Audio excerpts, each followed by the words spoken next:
Hello friends, welcome to PM classes. आज के अपने इस वीडियो लेक्चर में हम बात करेंगे प्रोडक्शन पॉसिबिलिटी कर्व के बारे में। बेसिकली अपने प्रीवियस वीडियो में मैंने डिस्कस किया था the central problem of an economy के बारे में। तो अगर आपने उस वीडियो को ना देखा हो तो मैंने उसका लिंक डिस्क्रिप्शन बॉक्स में दे दिया है, आप वहाँ से जाकर उस वीडियो को देख सकते हैं। सो आइए आज हम देखते हैं what is production possibility curve. सबसे पहले अगर हम इसे इस वर्ड के थ्रू समझने की कोशिश करें कि प्रोडक्शन पॉसिबिलिटी कर्व क्या होता है, तो प्रोडक्शन को हिंदी में कहते हैं उत्पादन और पॉसिबिलिटी का हिंदी होता है संभावना। By the word the meaning of the production possibility curve is वह कर्व जो उत्पादन की संभावना को एक्सप्रेस करे उसे प्रोडक्शन पॉसिबिलिटी कर्व कहते हैं। मतलब वह कर्व जो प्रोडक्शन की पॉसिबिलिटी को शो करे उसे ही प्रोडक्शन पॉसिबिलिटी कर्व कहते हैं। अब सवाल यह आता है कि उत्पादन की संभावना क्या होती है, तो आइए इसे हम एक एग्जाम्पल के थ्रू समझते हैं कि यह क्या होता है, और उसी एग्जाम्पल के थ्रू हम यह और आसानी से समझेंगे कि प्रोडक्शन पॉसिबिलिटी कर्व क्या होता है और यह कैसे काम करता है। सो आइए इसे हम देखते हैं।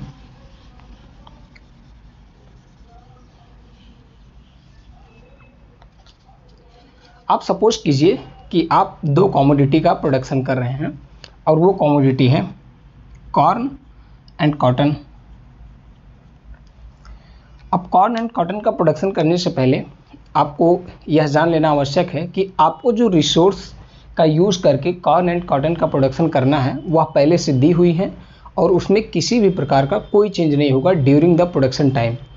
और आपको टेक्नोलॉजी भी दी हुई है, उसमें भी किसी भी प्रकार का कोई चेंज नहीं होगा ड्यूरिंग द प्रोडक्शन टाइम। पूरे प्रोडक्शन के दौरान आपकी टेक्नोलॉजी और आपकी रिसोर्स में कोई चेंज नहीं होगा, वो पहले से दी हुई हैं और फिक्स्ड है। मतलब जो रिसोर्स है एंड टेक्नोलॉजी वो आपकी कांस्टेंट रहेंगी ड्यूरिंग द प्रोडक्शन टाइम। और आपको एक अजम्पशन और भी अज्यूम करना पड़ेगा। इस पूरे थ्योरी में यह माना जाता है कि जिन रिसोर्स का यूज़ करके आप किसी भी कमोडिटी या सर्विस का प्रोडक्शन कर रहे हैं वो रिसोर्स पूरी तरह एफिशिएंटली यूज़ किया जा रहा है। रिसोर्स कैसा यूज़ किया जा रहा है? एफिशिएंटली। मतलब यहाँ पर ओवर प्रोडक्शन के कोई भी चांसेस नहीं है क्योंकि रिसोर्सेज एफिशिएंटली यूज़ किया जा रहे हैं। तो आइए हम देखते हैं कि जब आप दो कमोडिटी कॉर्न एंड कॉटन का प्रोडक्शन करते हैं तो कैसे हम प्रोडक्शन पॉसिबिलिटी कर्व को फाइंड करेंगे।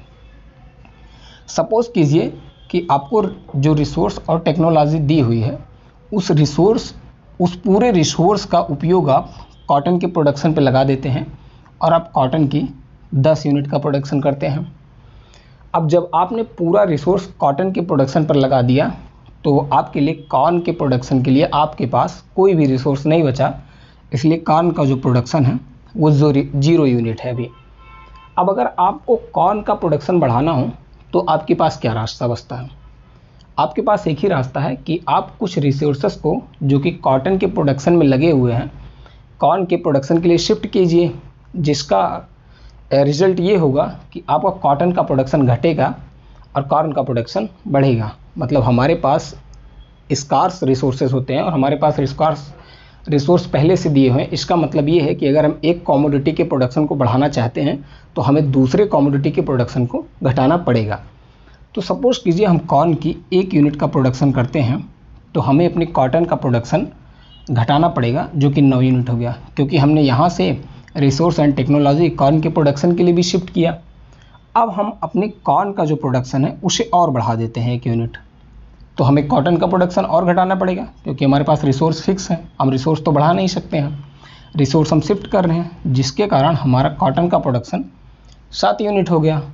अब कॉर्न का प्रोडक्शन अगर 1 यूनिट और बढ़ाया जाए तो हमारे जो कॉटन का प्रोडक्शन होगा वो और घट जाएगा, जो कि 7 यूनिट से घट के 4 यूनिट हो जाएगा। अगर अब जो हम नेक्स्ट स्टेप पे जब अपने कॉर्न के प्रोडक्शन को बढ़ाते हैं, अब मैंने जो रिसोर्स एंड टेक्नोलॉजी हमें दी हुई थी उन पूरे जितनी भी मेरे पास थी उस पूरे रिसोर्स एंड टेक्नोलॉजी का उपयोग मैंने कॉर्न का प्रोडक्शन करने में लगा दिया और मैंने 4 यूनिट कॉर्न का प्रोडक्शन किया।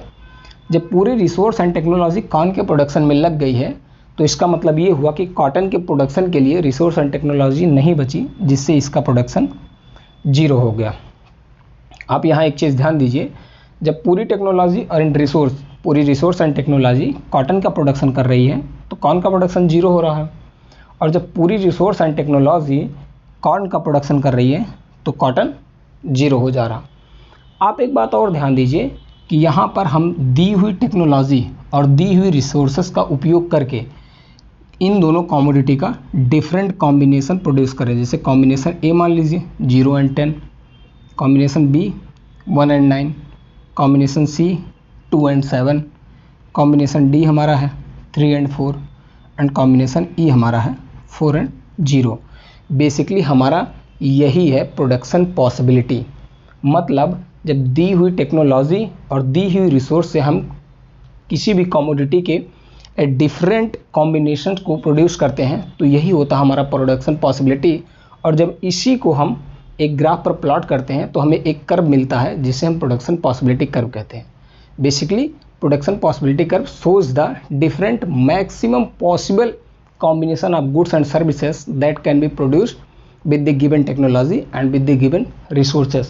और हमारा यहाँ पर assumption है कि हमारे resources जो हैं वो efficiently यूज़ किए जा रहे हैं, मतलब ओवर प्रोडक्शन की यहाँ पर कोई भी चांस नहीं बनती है। आइए इसे हम एक ग्राफ पर प्लॉट करके देखते हैं यह हमारा कैसे वर्क करता है।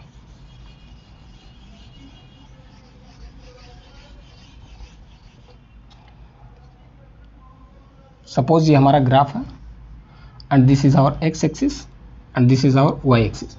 y axis पर हम कॉटन को शो कर रहे हैं एंड x axis पर हम कॉर्न को शो कर रहे हैं। हमने अभी टेबल में देखा था कि जब हम कॉटन की 10 यूनिट का प्रोडक्शन कर रहे थे तो हमारे पास कॉर्न का जो प्रोडक्शन था वो 0 यूनिट था। अगर हम मान लें यहाँ पर कॉटन की 10 यूनिट का प्रोडक्शन कर रहे हैं तो हमारे जो कॉर्न का प्रोडक्शन है वो 0 है।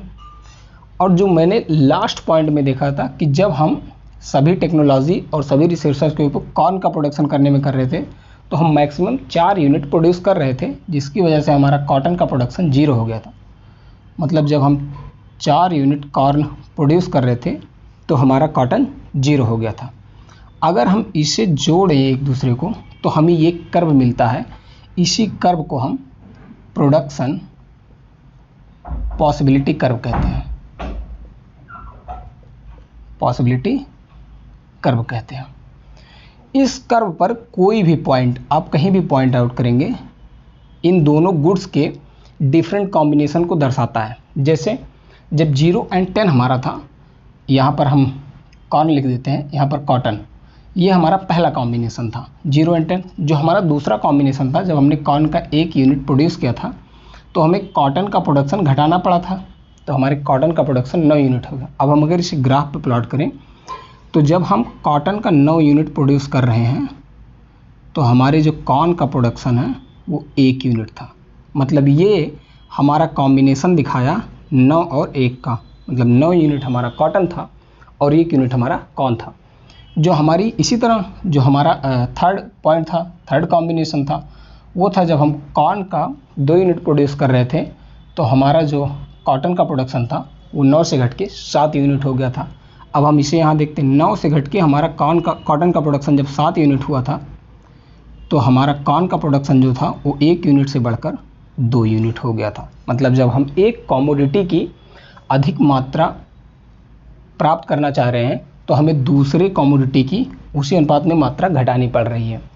तो that is called the production possibility and this curve is called the production possibility curve. इसी को हम प्रोडक्शन पॉसिबिलिटी फ्रंटियर भी कहते हैं। अब यहाँ पर एक दो चीज़ और समझने वाली है जिसे हम समझने की कोशिश करेंगे। हमारा एक अजम्पशन था कि जो रिसोर्सेज हैं वो एफिशिएंटली यूज हो रहे हैं, मतलब ओवर प्रोडक्शन के कोई भी चांस नहीं। अगर आप ये सोच रहे हैं कि उस दी हुई रिसोर्स से हम प्रोडक्शन को बढ़ा दें तो ऐसा कोई भी चांस नहीं है, क्योंकि रिसोर्सेज पूरी तरह एफिशिएंटली यूज किए जा रहे हैं। तो कोई भी पॉइंट इस प्रोडक्शन पॉसिबिलिटी कर्व के, ये हमारा है पीपीसी कर्व, इस पीपीसी के बाहर मान लीजिए एक पॉइंट है एफ। कोई भी पॉइंट बियॉन्ड दिस कर्व, ये पॉइंट होता है इनफीजिबल पॉइंट। इनफीजिबल पॉइंट इस कर्व के बाहर कोई भी पॉइंट इनफिजिबल पॉइंट होता है, इसका मतलब होता है अप्राप्य बिंदु, मतलब जिसे दी हुई टेक्नोलॉजी और रिसोर्स से प्राप्त नहीं किया जा सकता। हमारे पास रिसोर्सेस एंड टेक्नोलॉजी कम है, इसीलिए हम इस बिंदु को नहीं प्राप्त कर सकते, क्योंकि हमारे रिसोर्सेस पहले ही एफिशिएंटली यूज्ड हैं। वो अंडर प्रोडक्शन के कारण नहीं होता, या हम ओवर प्रोडक्शन नहीं कर सकते हैं, क्योंकि हम पहले ही उनका अधिकतम उपयोग कर रहे हैं। अब सपोज कीजिए कि कोई भी पॉइंट इस कर्व, जो हमारा पीपीसी है, इस कर्व के अंदर है। मान लीजिए जी पॉइंट इस कर्व के अंदर है। कोई भी पॉइंट इस कर्व के अंदर हमारा दिखाता है कि हमारे जो रिसोर्सेस हैं वो अंडर यूटिलाइज्ड हैं। अंडर यूटिलाइज्ड मतलब हमने रिसोर्सेस का ऑप्टिमल उपयोग नहीं किया है, जिसकी वजह से हमें इसके अंडर में पॉइंट मिलते हैं। तो that is the about production possibility curve. Production possibility curve shows the different maximum possible combination of the goods and services that can be produced with the given technology and resources। दी हुई technology और resources का प्रयोग करके हम किन्हीं goods का different combination जो प्राप्त करते हैं, और जब उसे ग्राफ पे प्लॉट करते हैं तो जो कर्व मिलता है हमें, उसे ही प्रोडक्शन पॉसिबिलिटी कर्व कहा जाता है। And this is the point of infeasible point beyond the PPC. Production possibility curve के बाहर जो भी पॉइंट होता है उसे इनफिजिबल पॉइंट कहते हैं, और जो इसके अंदर पॉइंट होता है उसे अंडर यूटिलाइज्ड माना जाता है, कि रिसोर्सेज अंडर यूटिलाइज्ड है, कोई ना कोई रिसोर्स अंडर यूटिलाइज्ड रहेगा। यहाँ पर आप कर्व के बारे में एक चीज़ ध्यान दीजिए कि हमारा जो कर्व है वो कॉन्केव टू ओरिजिन है। कॉन्केव टू ओरिजिन है हमारा जो कर्व है, वो कॉन्केव टू ओरिजिन है। ओरिजिन पॉइंट के कॉन्केव है। कॉन्केव मतलब समझते हैं आप, अवतल। इस तरह हमारा इस तरह होने का हमारा मतलब ये है कि जब हम एक कमोडिटी की प्रोडक्शन बढ़ाना चाह रहे हैं तो हमें दूसरे कमोडिटी की प्रोडक्शन घटानी पड़ेगी, जो कि हमारे रिसोर्सेस फुली यूटिलाइज्ड है, इसलिए हम इस कर्व के बाहर नहीं जा सकते हैं। तो that is the about production possibility curve. अगले वीडियो में हम अपने नेक्स्ट टॉपिक को डिस्कस करेंगे। अगर इस टॉपिक से रिलेटेड कोई भी क्वेश्चन हो तो आप उसे कमेंट बॉक्स में पूछ सकते हैं। थैंक यू, धन्यवाद।